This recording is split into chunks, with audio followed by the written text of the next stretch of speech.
फरीद साहब, क्या कोई नई डेवलपमेंट हुई है या कोई नई कॉल है ये? बिकॉज जो इन्फॉर्मेशन हमारे पास है उसमें पिछली दफ़ा गवर्नमेंट की आपके साथ बातचीत हुई थी तो आपने धरना ख़त्म किया था और अभी भी रिटेलर्स पे टैक्स लगाने की बात की है। फाइनेंस मिनिस्टर ने उन्होंने ये कहा है कि जो मतवस्त तबका है, सैलरी क्लास है, उनके ऊपर से हम टैक्स कम करेंगे।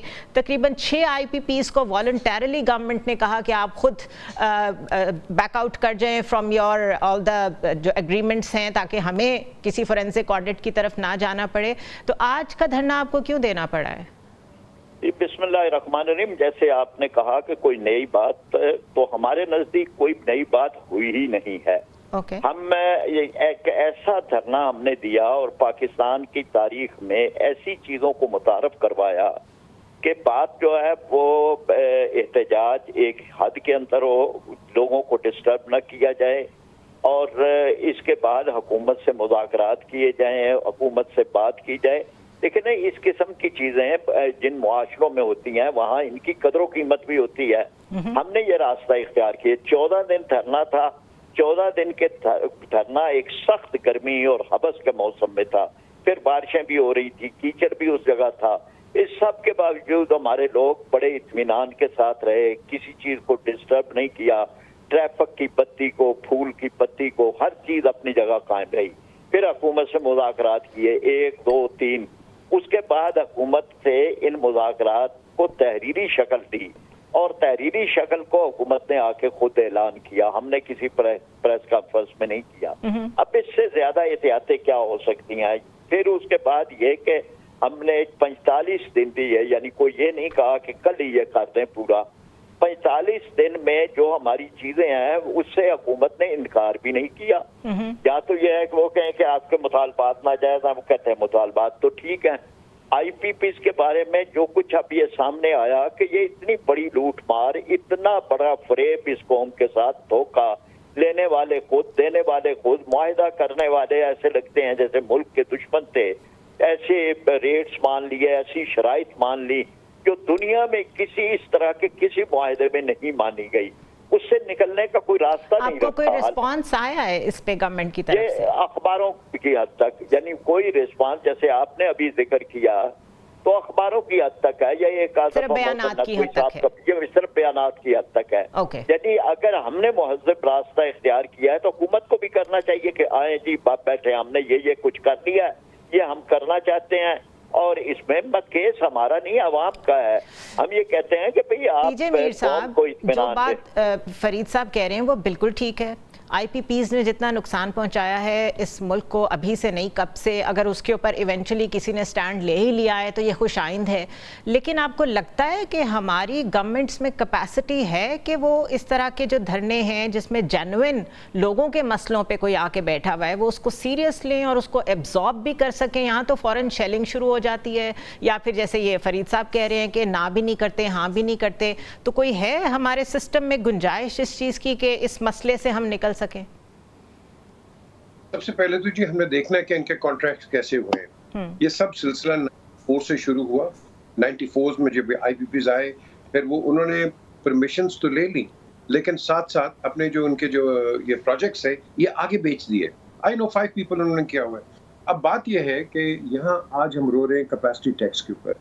ये जो 24 रुपए कैपेसिटी टैक्स लगाया है ये किस बेसिस पे है और ये कॉन्ट्रैक्ट किसने ऐसा अहमक कॉन्ट्रैक्ट साइन किया है कि आप कैपेसिटी पे आपके 6 हैं इस वक्त जो IPPs हैं वो प्रोड्यूस ही नहीं कर रहे हैं and we are paying them and they are getting money, minting money pay दे रहे हैं।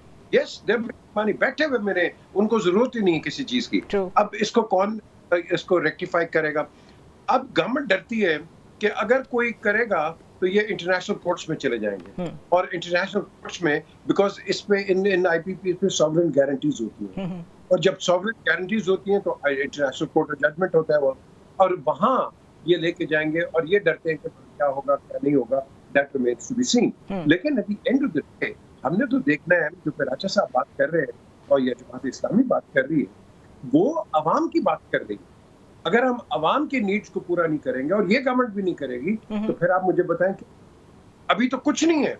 ये तो मैं समझता हूँ टीजर है ये जो जमात इस्लामी दे रही है और अच्छी बात है। लेकिन पराचा साहब, आपसे भी मैं यही सवाल करूंगी और मीर साहब आपकी तरफ भी दोबारा इसी पॉइंट पे आऊंगी कि मसला इतना बड़ा है और बड़ा कॉमन है, इससे सारे इफेक्टेड हैं, इसके ऊपर सारी जमातें इकट्ठी क्यों नहीं हो जाती? अगर इकट्ठी हो जाएं और इसके इर्द गिर्द कोई कंसेंसस डेवलप हो, कैसे हो सकता है गवर्नमेंट इसको ना माने? फरीद साहब, आपके साथ किसी और पार्टी ने राब्ता किया? जी, मैं पहले तो अर्ज करता हूँ पीजे मीर साहब का बहुत शुक्रिया, इन्होंने बिल्कुल ठीक तजजिया किया। और मैंने भी यही कहा था कि ये जो 1994 में जिन्होंने मुआहदे किए वो मुल्क दुश्मन थे, उन पे आर्टिकल 6 लगना चाहिए कि आपको इतनी जरूरत नहीं है, आप उसके मुताबिक कर रहे हैं, आप उस रेट पे कर रहे हैं जैसे दुनिया में किसी ने किया, आप कैपेसिटी मान रहे हैं, आप उसके अलावा डॉलर्स में पेमेंट मांग रहे हैं। और ये बिल्कुल ठीक है, पीजे मीर साहब ने कहा कि वो तो बेच के चले गए जिन्होंने लगाया, बाकी तो यहाँ पाकिस्तानी है और फिर हमसे डॉलर दे रहे हैं, उनको डॉलर देने के लिए IMF से मांगते हैं। तो अगर निकलने का रास्ता है, मौजूद है, सारी जमातें मिल जाए तो बहुत ही बेहतर है। आपसे किसी ने राब्ता किया है? हमसे किसी ने इस तरह राब्ता नहीं किया। PTI ने ये किया कि हम आपकी तायीद करते हैं, लेकिन उन्होंने भी अमली तौर पर इसको वो नहीं किया कि जी वो भी कोई इसकी तायीद में कहीं धरना दें या कोई बात करें। और ये मैं बात एक करके फिर आपका सवाल दूसरे, लेकिन ना ये बात जो थी ना कि जी वो चले जाएंगे, मैं ये कहता हूँ आप चले जाएं, यानी हुकूमत चली जाए। ये तो एक प्रोएक्टिव अप्रोच होनी चाहिए। 94 के सारे जो है वो तो नाकारा हो चुके हैं, 1% भी नहीं दे रहे। उसके असूल बनाए हुए थे कि इतना फर्नेस ऑयल मिलीग्राम लगेगा फी यूनिट, वो सारे असूल तबाह बर्बाद हो चुके हैं। आप उनसे कैपेसिटी मांगे, वो कैपेसिटी दे ही नहीं सकते, तो उनसे तो आप पिछले सारी कैपेसिटी के वापस लें। ये तो प्रोएक्टिव अप्रोच खुद हुकूमत करे, बजाय इसके कि वो जाएं। आपके पास सारा कुछ मौजूद है उनके खिलाफ जाने का। मीर साहब, बात यह है कि यहाँ पे लोगों के वेस्टेड इंटरेस्ट हैं इन सारे IPPs के मामलात में। स्टार्ट बेशक 1990s में हुआ, अभी रिन्यू हुए हुए कोई इतना अरसा नहीं हुआ, हर गवर्नमेंट इनके आगे घुटने टेकती है।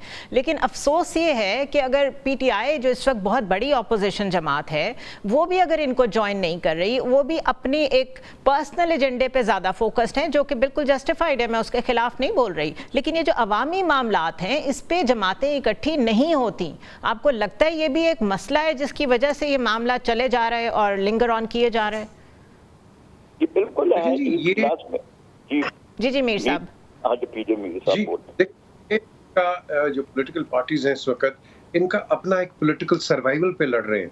आपने देखा कि पार्लियामेंट के अंदर कोई ऐसी बात होती है जो कि पीपल फ्रेंडली है या अवाम की बात हो रही है, वहां तो रेक्टिफिकेशन और अमेंडमेंट्स की बात हो रही है कि जो कि इनकम्बेंट गवर्नमेंट है उसको फेवर करे वो। तो यहाँ अवाम की बात ही नहीं है, तो ये क्या तवज्जो देंगे? आपका PI का बड़ा गर्क हो गया, नीचे आपने डुबो दिया है। स्टील मिल का हाल आपका क्या है? नेशनल बैंक का हाल आपका क्या है? आप इन पे तो तवज्जो आप दे ही नहीं रहे हैं। यहाँ तो सारी जो आप देख लें, पूरा डायस्पोरा अक्रॉस द बोर्ड अपनी सर्वाइवल पे, पॉलिटिकल सर्वाइवल पे